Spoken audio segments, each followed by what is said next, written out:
फिर आप उलझन में पढ़ोगे, इसने तो ऐसा कहा, उसने तो ऐसा कहा, इसी बात को, तो सब उलझन में पढ़ना क्या। जब सीधा सीधा धर्म आपको मिल गया है तो आप उसको पढ़ना ही उसको पढ़ो। और अगर बहुत ज़्यादा पढ़ने की इच्छा है तो इसलिए पढ़ो कि वो धर्म, आप वो धर्मपाठ के पीछे कैसे है। और इसलिए अगर फिर भी पढ़ने की इच्छा हो तो यूँ पढ़ो कि क्या धर्मपाठ के अनुकूल है और क्या धर्मपाठ के प्रतिकूल है। उसमें जो प्रतिकूल है उसको त्याग दो, वो जो अनुकूल है वो तो आपको मालूम ही है ऑलरेडी धर्मपाठ पढ़े हुए होने के कारण। ये उन्होंने कहा उनका जो स्वयं कृष्ण है, जो स्वयं राम है, वो लोगों से कह रहे हैं कि इस चक्कर में ये जो युग परिवर्तन हुआ है, नए युग का प्रवर्तन हुआ है, इसमें ये है वेद तुम्हारे सामने, सारा वेदों का ज्ञान इसके अंदर है। अगर इसे पढ़ना है, जानना है तो इसी को पढ़ो, समझो, स्वाध्याय करो। ये तो उसके बाद मैंने खूब पढ़ा, इतना पढ़ा कि जिसकी कोई इंतहा नहीं। हर धर्म का साहित्य पढ़ा, सब कुछ पढ़ा, लेकिन वो इसके पीछे यही कौतूहल रहता था कि वो धर्मपाठ के पीछे कैसे है। ये उन्होंने मुझे पढ़ने का दृष्टिकोण दिया। अगर दृष्टिकोण आपके पीछे नहीं हो तो आप भटक सकते हो। जितना ज़्यादा पढ़ेंगे उतना आदमी कंफ्यूज होता है, भ्रम पैदा होगा, भ्रम पैदा होता है। साहब ने भी ऐसे हाथ में लेकर वेद नहीं पढ़े, वेद उनके प्रकट हुए, तो वेदों का ज्ञान उनको दिया गया है, ईश्वर शक्ति द्वारा। और आपकी इच्छा हो तो दूसरा भी देख सकते हो कि वो इसके पीछे कैसे है, इसके पीछे कैसे चल रहा है, ये देख। और वो भी कौतूहल के रूप में। तो अरे क्या कृष्ण भी धर्मपाठी बता रहे हैं, राम भी धर्मपाठी बता रहे हैं, बुद्ध भी धर्मपाठ बता रहे हैं। ये सब ये इस तरह से देखना हो तो देखो, क्योंकि वो कुछ भी नया नहीं बताएंगे जो धर्मपाठ के अंदर नहीं है। ये वेदों का निचोड़ है धर्मपाठ के अंदर। इसलिए अब देखो साहब ने जो मुझे लेख उनको पढ़ा, उसमें से सारा वचन उन्होंने निकाल के दिए। उसमें से हाँ, क्योंकि उस समय सोमयाग हुआ था 69 में, पहला जो सोमयाग हुआ था 69 में अक्कलकोट में, तो शिवपुरी में। तो वहाँ पर तो उन्होंने मनोहर भैया से कहा कि भाई के जो 4 वचन है वो आप एक बोर्ड के ऊपर, मतलब प्लाईवुड के बोर्ड के ऊपर लिखा कर पूरे यज्ञ परिसर में लगाओ। तो उन्होंने करीब 80-90 बोर्ड बनवाए थे। जितने धर्मपाठ के 4 वचन है उतने बोर्ड बनवाए थे। तो उन्होंने ये पूछा कि मैं कैसे निकालूँ इसमें से 4 वचन। फिर उन्होंने धर्मपाठ मंगवाया और उसमें से निकाल के ये लो, ये पैराग्राफ लो, ये पैराग्राफ लो, तो ये उन्होंने दिए। तो एक्चुअली ये उन्होंने पहले ही निकाल के रखे थे, क्योंकि जब साहब के जो लेख गए तो जैसे लेख जाता था तो वो राजाभाऊ कुलकर्णी जो थे उनका मृत्युंजय प्रकाशन नाम का प्रेस था, मृत्युंजय प्रेस। तो वो उसमें वो तुरंत उसको टाइप करवा करके प्रिंट करवा लेते थे। तो उसमें होता क्या था कि कभी पिछला पेज खाली रह जाता था या पिछला पेज आधा रह जाता था, तो उन्हीं को इकट्ठा करके वो पुस्तक बनाने वाले थे।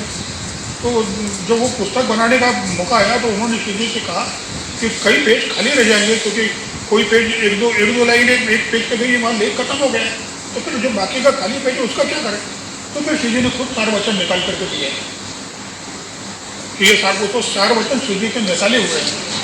और फिर जब यह सोमयाग में 69 में जब मनोहर भैया से उन्होंने कहा कि आप स्टॉल लगाओ, तो वहाँ 2 स्टॉल लगे थे, एक मठ के पुस्तकों का स्टॉल और एक हमारी पुस्तकों का स्टॉल, यानी साहब की पुस्तकों का स्टॉल। ये विभाजन उन्होंने उस समय करके रखा था। इसलिए कुछ लोग जो सोचते हैं कि माधवाश्रम शिवपुरी के मार्गदर्शन में काम करता है, बिल्कुल नहीं, स्वतंत्र संस्था रही है शुरू से। और ये काम, प्रचार का काम शिवपुरी का या मठ का या बालक का मठ का था ही नहीं। वो तो वो रूढ़ीवादी चक्कर में लगे हुए वो आज भी हैं। इन्हीं पुस्तकों को हमारी पुस्तकें कहते थे। तो इन पुस्तकों का अच्छा पूरा था क्या कि ये सारा प्रबंध सोमयाग का करने वाले कौन थे? पारके थे। तो वो उनको बड़ा अच्छा नहीं लगा, लेकिन वो कुछ कर नहीं सकते सीधी की आज्ञा के विरुद्ध। तो जगह जगह ये धर्मपाठ के 4 वचन लगे थे, ताकि जो लोग आए उनको ये पता तो चले कि सत्य क्या है। वो जो चारों ओर दिखाई दे रहे हैं मठ के अंदर, ये सत्य नहीं है। लेकिन चूंकि वो खुद मठाधिपति थे, इसलिए वो बोल नहीं सकते थे, क्योंकि वो परंपरा से उनको प्राप्त हुआ था। वो ये नहीं कह सकते थे कि ये गलत है, लेकिन उन्होंने सही क्या है ये तो बताना शुरू कर दिया लोगों को। तो इसलिए ये धर्मपाठ का महत्व है। ये नाम धर्मपाठ भी उन्होंने खुद दिया हुआ है। और केवल धर्मपाठ जब वो कुलकर्णी ने कहा कि बस इतने रहने, तो उन्होंने कहा नीचे लिखो कि सत्य धर्म के दैनंदिन आचरण का आधार ग्रंथ। तो ये आधार ग्रंथ है। धर्मपाठ को सबसे ज्यादा महत्व दिया। अच्छा, धर्मपाठ पाठ का मतलब क्या होता है? लेसन। लेसन। तो वो लेसन से जो सत्य धर्म के मार्ग पर चलना चाहते हैं, उनके लिए ये लेसन है कि ये आज का लेसन, ये कल का लेसन। इस तरह से 13 लेख लिखे गए। उसके बाद उन लोगों ने कहा कि ये लेख सबको बहुत पसंद आ रहे हैं, आप और लिखिए। तो सामने क्या लिखा है कि हमने आज से कलम त्याग दी, क्योंकि ज़्यादा लिखना भ्रम में डाल सकता है लोगों को। उतना ही पता चलना चाहिए जितना चलना है। ऐसा लेखन तो कभी देखा ही नहीं होगा आपने। लोग तो एक के बाद एक उनकी पुस्तकें आती है, उनकी डिमांड है, ऐसा लगता है। जिसने ज़्यादा पुस्तकें लिखी वो ज़्यादा पहुँचा हुआ है, ऐसा समझते हैं लोग। ऐसा कुछ नहीं। लिखना उतना ही चाहिए, बोलना उतना ही चाहिए जितना आवश्यक है। और ज़्यादा बोलना लोगों को भ्रम में डाल सकता है, ज़्यादा लिखना लोगों को भ्रम में डाल सकता है। और हम तो लोगों को भ्रम से निकालने के लिए आए हैं कि हम ऐसा कैसे कर सकते हैं। नहीं, उनको देखिए उस समय भी जिस समय साहब ने प्रतिज्ञा नहीं की थी, उस समय भी सैकड़ों संत इस भारत में ऐसे हुए हैं जो पूर्णावस्था तक पहुँचे हुए हैं, परमात्मा स्वरूप हो चुके हैं। लेकिन ये कार्य ईश्वर कार्य है, क्योंकि पुनरुज्जीवन कार्य या अग्निहोत्र का कार्य ये ईश्वर कार्य है, ये मनुष्य का कार्य नहीं है। तो ईश्वर जिसको अपने जिस किसी अवतार को या अपने किसी संदेशा को एक सीमित कार्य देता है, सीमित कार्य के लिए वो आते हैं। वो अग्निहोत्र को नहीं बचा सकते जानते हुए भी, क्योंकि वो उनका काम नहीं है।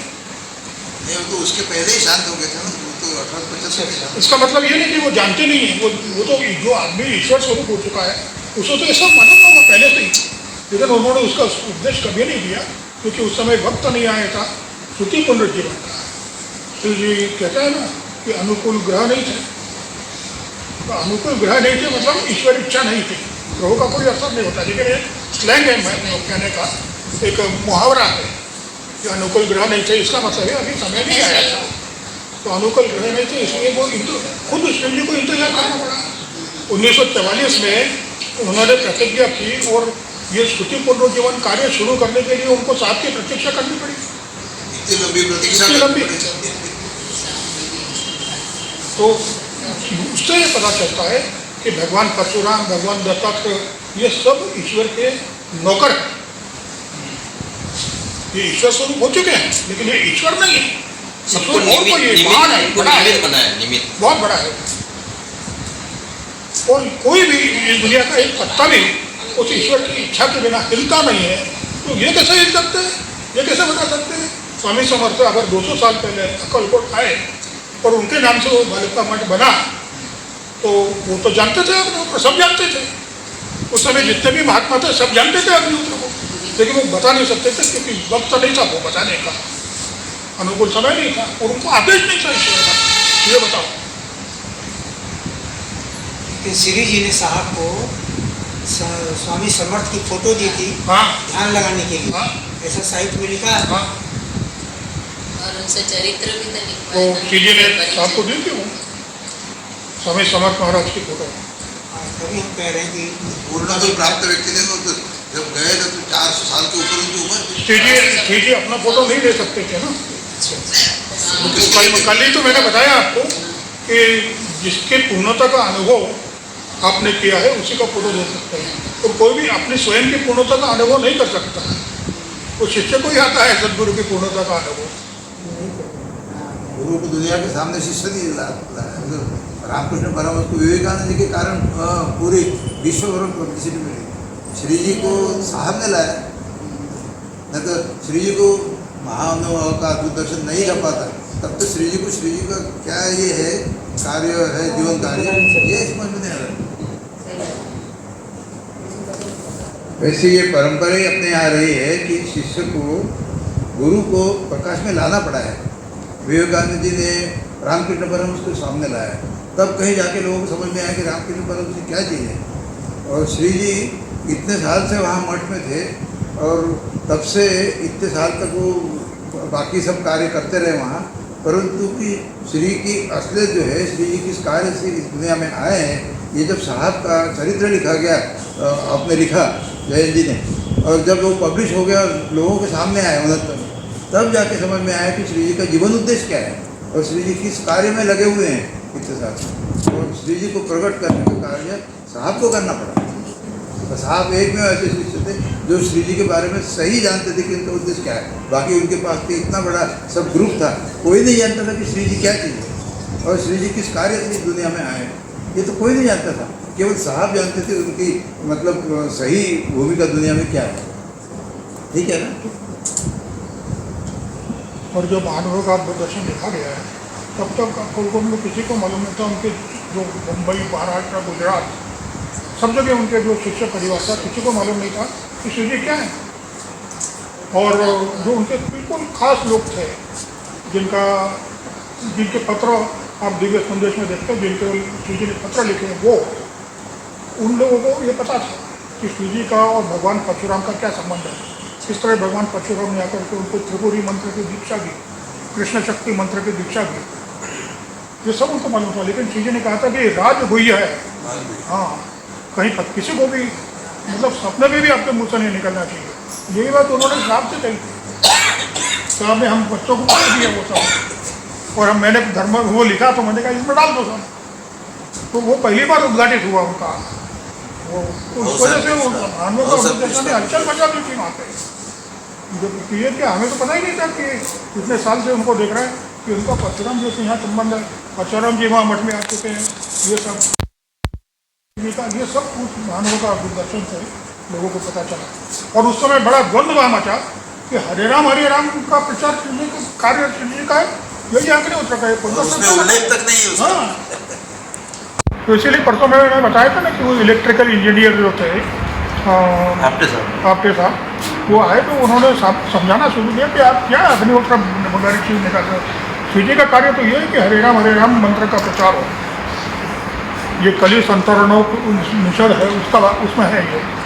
तो ये 18वीं मतलब 2-4 साल पहले लिखा गया जो उपनिषद है, कली संतरणों उपनिषद, उसमें ये हरे राम का मंत्र है। तो श्री जी की माता जी ने, सोना माता ने उसका प्रचार शुरू किया। उनके जो गुरु हैं उपासनी महाराज ठाकुरी के, उन्होंने उनको वो श्री जी की माता जी को वो मंत्र दिया था। तो सब लोग यही समझ रहे थे कि ये है। अच्छा, सब लोग ये समझ रहे थे कि जैसे अक्कलकोट में 4-5 मठ हैं और उनके भी मठाधीश हैं, जैसे ये मठाधीश हैं, क्या इनमें खास है। लेकिन ये श्री जी का ये जो स्वरूप था, सत्य धर्म प्रवर्तक, ये किसी को पता नहीं था, किसी को भनक में नहीं था। वो इस महानुभव का बुद्धिज्म पुस्तक से उनके सामने आया। उसके बाद भी लोग ये सोच रहे थे कि नहीं, ये गलत है, ऐसा हो ही नहीं सकता, श्री जी का काम तो यही है। और यही बताने, साहब को समझाने वो आपके साथ आए थे। तो फिर वो अग्निहोत्र शुरू करके उन्होंने वहाँ लेके गिरा के मैंने अग्निहोत्र शुरू कर दिया। तो ये साहब का संपर्क, ये साहब का प्रभाव था कि जो ये कहता था कि मैं अपने सब गुरु की आज्ञा के बिना, जो उनका गुरु बंधु जो ये कहता था कि मैं अपने गुरु की आज्ञा के बिना कुछ नहीं कर सकता, वो गुरु की आज्ञा के बिना अग्निहोत्र शुरू करके उनको फिर गुरु को पत्र लिखता है कि मैंने अग्निहोत्र शुरू कर दिया। वो गुरु कहते हैं कि वाह, क्या काम किया तुमने। वो ये नहीं पूछते कि मुझसे पूछो बिना तूने कैसे शुरू कर दिया पौधा साहब से। ये बात बताती कि पौधा साहब क्या है और उन्होंने अपने सदगुरु को कितना जाना है। तो उन्होंने साहब ने क्या किया था, वही काम किया था कि वो यंत्र बन गए थे। और यंत्री यानी इंजीनियर, वो यंत्र चालक श्री जी थे। उनके माध्यम से श्री जी बोलते थे, उनके माध्यम से लिखते थे सब कुछ। साहब ने उनको आपके साहब को लिखे पत्रों में ये लिखा है कि हमारा जो धर्मपाठ का जो एक शब्द है, उसमें सिर्फ कलम हमारी है, शब्द सब उनके हैं। शब्द किसके हैं? उनके सदगुरु के। तो एक बार क्या हुआ कि साहब के परम सदगुरु से भी साहब के बारे में ये सब सुनने के बाद आपके सामने एक बार लिखा, अब हमें ऐसा लगने लगा कि आप प्रति परम सदगुरु हैं, मतलब परम सदगुरु अक्कलकोट में दूसरे परम सदगुरु हैं। तो साहब ने उनको बहुत सख्त लेकर लिखा था कि ऐसा कुछ कभी भी न सोचे न इसका प्रचार करें। इस व्यक्ति के लिए कितना आसान था अपने आप को खुदवाना और हजारों की शिष्य संख्या पैदा कर लेना। उन्होंने अपने सामने किसी को झुकने को मना किया कि हमारे सामने झुकना नहीं, जो कुछ हम हैं वो इस मार्ग पर चल करके बने हैं, तुम भी इस मार्ग पर चल सकते हो हमारी तरह, तो फिर काहे को झुकते हो किसी के सामने। तो कोई उनके सामने कभी, उनके कितने शिष्य थे, अनुयायी थे, किसी की हिम्मत नहीं थी कि उनके चरण स्पर्श कर रहे। वो चरण स्पर्श करना तो दूर की बात है, वो कहते थे कि झुकना भी नहीं। जिस तरह नमस्ते हम किसी को करते हैं उसी से खड़े होकर नमस्ते करो, हमारे पास हमारी और तुम्हारा नमस्ते पहुंच जाता है। हाँ, वो ऐसा नहीं कि ऐसे दंडवत करना नहीं, पैरों को हाथ लगाकर नमस्कार नहीं करना। हाँ, बस ऐसा। हाँ, क्योंकि उससे क्या होगा कि लोगों का ध्यान हमारी ओर आकृष्ट होगा, उनको ऐसा लगेगा कि हम कुछ है, हम जो भी है वो इस धर्मपाठ के मार्ग पर चल करके बने हैं, और वो मार्ग हमने आपको बता दिया, आप भी बनो हमारी तरह। ये ऐसा कहने वाले कौन होते हैं? सब लोग होते हैं कि ठीक है आशीर्वाद। साहब ने कभी किसी को आशीर्वाद दे दिया, बोले हमें आशीर्वाद देना कैसा होता है मालूम ही नहीं। आशीर्वाद सिर्फ ईश्वर दे सकता है, तुम उसकी आज्ञा का पालन करो, आशीर्वाद मिलेगा, सुख आनंद प्रकाश ये मिलेगा तुम्हें। तो ये साहब ने ऐसा क्यों किया? क्योंकि साहब के लिए बड़ा आसान था खुदवाना अपने आप को, कोई संत महात्मा महाराज बन के बैठना, और वो तो सचमुच थे ही वैसे, तो उस कोटि से, मतलब जो अपन जिन लोगों के नाम थे उनसे कहीं उच्च कोटि के थे, क्योंकि उनके पास इतना बड़ा मिशन था जो सारी दुनिया के लिए था, किसी एक शहर, एक प्रदेश, एक भाषा तक सीमित नहीं था। तो उनके लिए तो उनको तो उनके गुरु ने कहा कि आप जगत गुरु हो, तो वो जगत गुरु तो उनके पास था। तो उनके लिए कितना आसान था, एक मठ बना लेना, संपत्ति बना लेना, शिष्य परिवार बना लेना पड़ा। लेकिन उन्होंने सख्ती से इसको, क्योंकि अगर लोग हमें पूजने लग जाएंगे तो वो ये सोचेंगे कि भाई इनकी पूजा करो, इनकी आरती करो, इनका फोटो के सामने ध्यान करो, तो सब हम नहीं चाहते। हम ये कहते हैं कि ईश्वर की आज्ञा ने यज्ञदान तक परम साध्या है, जो वेदों ने मार्ग बताया उसके ऊपर चलो, और हमारी तरह बनो। ये मार्ग अभी तक किसी ने बताया नहीं था, किसी भी संत महात्मा ने यह नहीं बताया था कि तुम इस पर चलकर मेरी तरह बनो। वो सामने बता दिया, सबको खुला कर दिया। सामने इसके पहले जो भी पुस्तक लिखी थी उस पुस्तक का समर्पण किया था किसको? अपने सदगुरु को। इन सब तो अपने सदगुरु के नाम पर सुख की खोजबू पुस्तक जो है उसमें मेरे सदगुरु नाम का एक अध्याय भी है उसके अंदर, उसमें उन्होंने अपने सदगुरु का परिचय दिया है। लेकिन धर्मपाठ लिखी तो वो धर्मपाठ लिखने वाले परम सदगुरु के शिष्य नहीं थे, वो परम सदगुरु के शिष्य साहब नहीं थे, वो तो सत्य धर्म उपदेष्टा थे। दुनिया को उनको उपदेश देना था, इसलिए उन्होंने समर्पित किया कि दीन अनाथ जनता के कल्याण के लिए दीन अनाथ जनता को ही सद्भावपूर्वक समर्पित है। उस उन्होंने सदगुरु की बजाय आम अज्ञात जनता है जो दुनिया भर की, उसको समर्पण किया है धर्मपाठ। उसमें कहीं भी एक भी जगह अपने सदगुरु का नाम नहीं दिया है, क्योंकि उनको उनका शिष्य परिवार नहीं बनाना था सूफी का, जिस तरह अपना परिवार, उनको संप्रदाय नहीं बनाना था। ये इनके मानने वाले हैं। वो उस समय वो अपने प्रचारकों को हमेशा कहते थे कि हमारे ऊपर ये लेबल नहीं लगना चाहिए कि अग्निहोत्र वाले, जिस तरह आज गायत्री वाले, आर्य समाज वाले, हमारे ऊपर ये लेबल कभी नहीं लगना चाहिए कि ये अग्निहोत्र वाले हैं। तो इसलिए कुछ भी ऐसा मत करो, न कुछ तिलक लगाना या अलग अपना कोई चिन्ह मत रखो कि रंग के अमुक रंग के कपड़े पहनना या कोई झोला टांग लेना, जिसको आप आम आदमी के लिए जिस तरह दिखना चाहिए। हमारे अनुयायी आम आदमी है, तो आपको भी आम आदमी की तरह दिखना चाहिए।